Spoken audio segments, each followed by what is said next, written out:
देखिए आज की क्लास में हम लोग बेजियन नेटवर्क देखेंगे।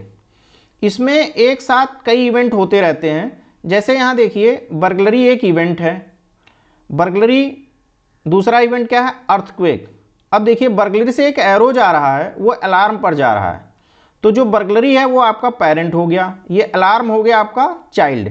ऐसे अलार्म से आपका P1 कॉल पे जा रहा है, मतलब एक पर्सन है वो कॉल करेगा या नहीं करेगा, तो ये अलार्म से P1 कॉल पे जा रहा है, तो P1 कॉल आपका चाइल्ड हो गया, अलार्म आपका इसके लिए P1 के लिए आपका पेरेंट हो गया।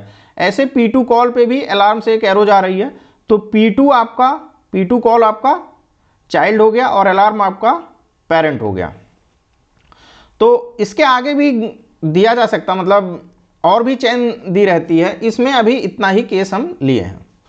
तो अब देखिए जो ये आपका, अब देखिए यहाँ बर्गलरी, मतलब इसकी दो प्रोबेबिलिटी होगी, या तो चोरी हुई होगी, बर्गलरी मीन्स चोरी होना, या तो चोरी हुई होगी या नहीं हुई होगी।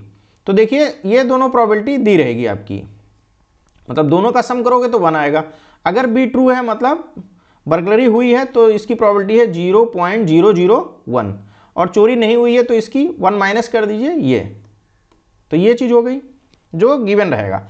ऐसे अर्थक्वेक हुआ है, अर्थक्वेक नहीं हुआ है, तो इसकी प्रोबेबिलिटी ये। अलार्म किस पे डिपेंड है, अलार्म डिपेंड है बर्गलरी और अर्थक्वेक पर।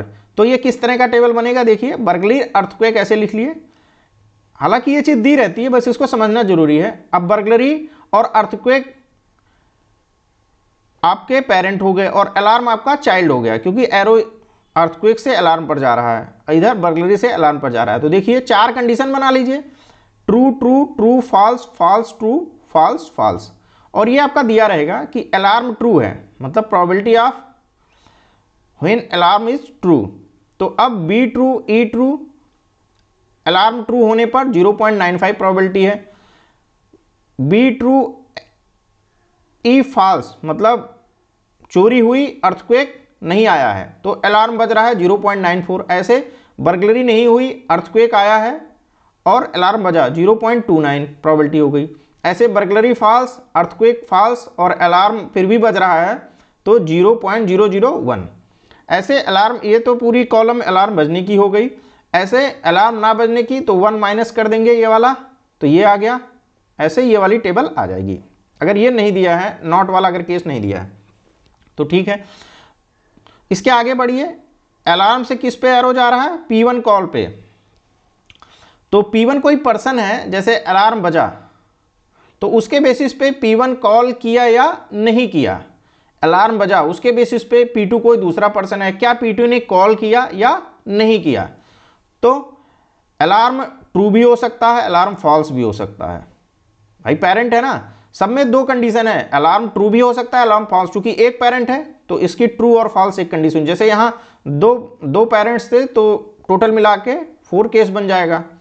तो यहाँ अलार्म ट्रू या फॉल्स पे P1 ने कॉल किया, उसकी प्रोबेबिलिटी है, अगर ट्रू रहेगा P1 तो 0.90, P1 ने कॉल नहीं किया, P1 ने कॉल नहीं किया 0.10, स्टिल अलार्म इज ट्रू। समझ रहे हैं, अलार्म बजा हुआ है, अलार्म की कंडीशन ट्रू है, P1 ने कॉल किया 0.90, P1 ने कॉल नहीं किया 0.10, मतलब इसमें से 1 माइनस कर दोगे तो ये वाला आ जाएगा। P1 ने कॉल किया जब अलार्म नहीं बजा, फेल है, ये दिया हुआ है 0.05। P1 ने कॉल नहीं किया, अलार्म नहीं बजा हुआ है, तो ये 0.95, ये हो गया। ऐसे P2 के केस में आइए, ये सारी चीज़ें ट्रू वाली दी रहती हैं, फॉल्स वाली अगर नहीं दी हैं तो 1 माइनस कर दोगे तो फॉल्स वाली कंडीशन आ जाएगी। ये सब दिया रहेगा, ये आपको नहीं निकालना है। ऐसे P2 का पेरेंट क्या है, अलार्म, तो P2 अलार्म की 2 कंडीशन ट्रू या फॉल्स। ऐसे P2 ने कॉल किया, अगर ट्रू है P2 तो 0.70, अगर अलार्म ट्रू है, अलार्म फॉल्स है और P2 ने फिर भी कॉल किया तो ये प्रोबेबिलिटी है 0.01। अगेन P2 को नॉट की केस में अगर देखिए, अलार्म ट्रू है, P2 ने कॉल नहीं किया तो 0.30 प्रोबेबिलिटी, इसमें से 1 माइनस करोगे तो ये आ जाएगा। ऐसे अलार्म नहीं बजा और P2 ने कॉल नहीं किया तो आ गया 0.99, मतलब ये वाली वैल्यू 1 माइनस ये वैल्यू कैसे मिल रही है 1 माइनस 0.01, तो ये करोगे 0.99। तो इस तरह से अगर ट्रू वाली कंडीशन दी है फॉल्स वाली आ जाएगी।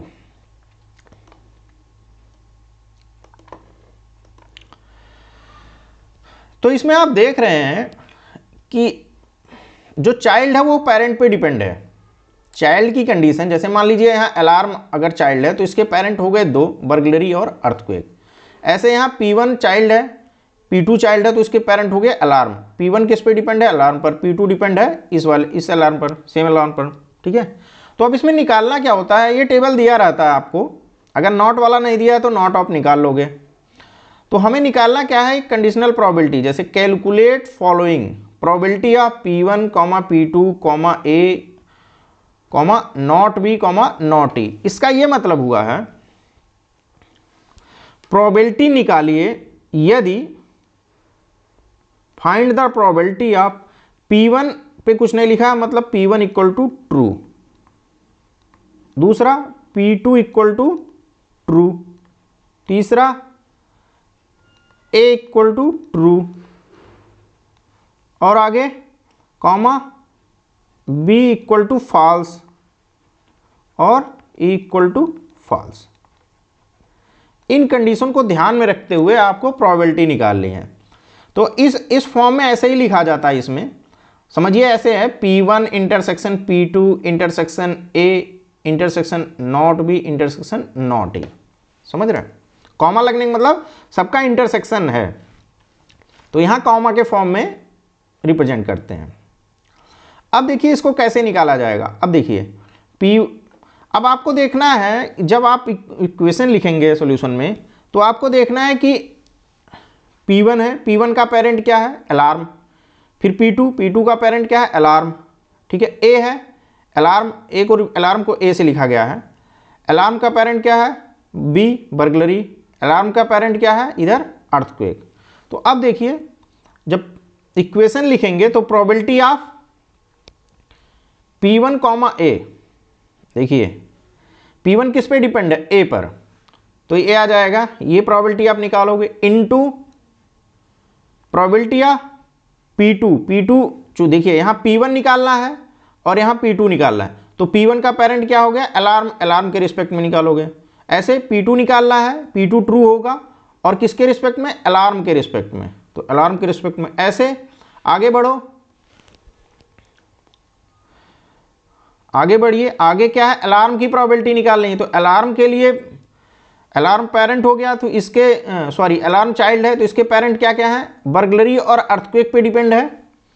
तो प्रोबेबिलिटी ऑफ A, अब देखिए बर्गलरी और अर्थक्वेक के लिए नॉट की कंडीशन आगे लिखी हुई है, तो इसमें मतलब नॉट B, नॉट E, इस कंडीशन की प्रोबेबिलिटी निकाल ली। आगे into probability of not B into probability of not E। अब देखिए यहाँ देखिए B बर्गलरी का और कोई तो पेरेंट है नहीं, तो इस तरह से लिखा जाएगा। ओके, इस तरह से।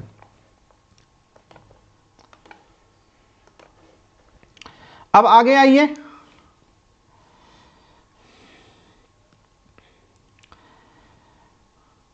P1 probability of P1 by A, मतलब P1 की प्रोबेबिलिटी यदि A ट्रू है।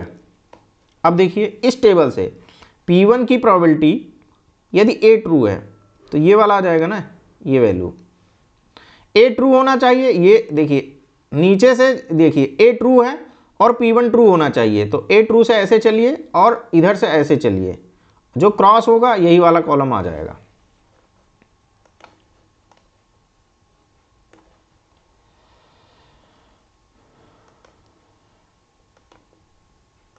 समझ में आया?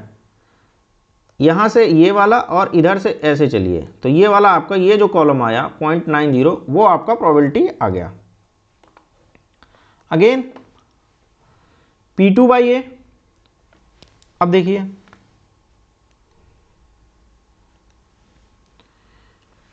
P2 A ट्रू, A नीचे है ना, A ट्रू होना चाहिए और फिर P2 ट्रू, तो P2 इधर से चलिए और इधर से चलिए, तो कौन सा कॉलम आएगा जहां क्रॉस हो रहा है? ये। तो 0.9 ये 0.70 आ गया, ये वाली वैल्यू आ गई। ये तो पहले आ गई है 0.90, ये दोनों वैल्यू हो गई। इसके बाद probability of A when not B and not E. A की प्रोबेबिलिटी कहाँ दी हुई है? A for alarm, A true है तो ए ट्रू वाला तो ये हो गया, ये वाला कॉलम, और नॉट बी नॉट ई, ये वाला आया ना। यहां से चलिए ऐसे और इधर से चलेंगे तो इस वाले पे क्रॉस होगा ना। मैं अंदर नहीं दिखा रहा हूं क्योंकि बहुत समझ में नहीं आएगा। इस वाले से चलेंगे और इधर से चलेंगे तो कहाँ क्रॉस हुआ? इस वाले कॉलम में, तो ये वाली वैल्यू आपकी आ जाएगी। तो ये हो गया ये। Again probability of not B, B की प्रोबेबिलिटी दी है बर्गलरी होने की 0.001 और बर्गलरी चोरी ना होने की प्रोबेबिलिटी है ये, तो नॉट बी वाला लेना है तो ये आ गया 0.999। अगेन नॉट ई, अर्थक्वेक नहीं हुआ है, उसकी प्रोबेबिलिटी क्या हो जाएगी? अर्थक्वेक होने की प्रोबेबिलिटी है ट्रू कि 0.002, तो नॉट की क्या है? 0.998। तो ये टेबल से आप जैसे नॉट वाला अगर नहीं दिया तो 1 माइनस करके ये सारी वैल्यू आप देख के इसमें फिट कर दोगे, मल्टीप्लाई करोगे तो ये आंसर आ जाएगा।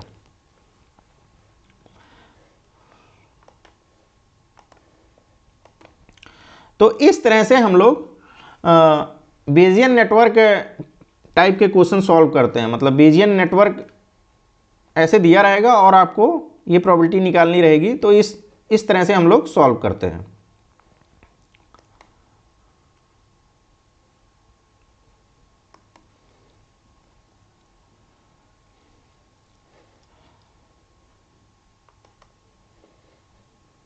एक बार और जूम कर दिया थोड़ा ताकि और प्रॉपर दिख जाए रिजल्ट्स।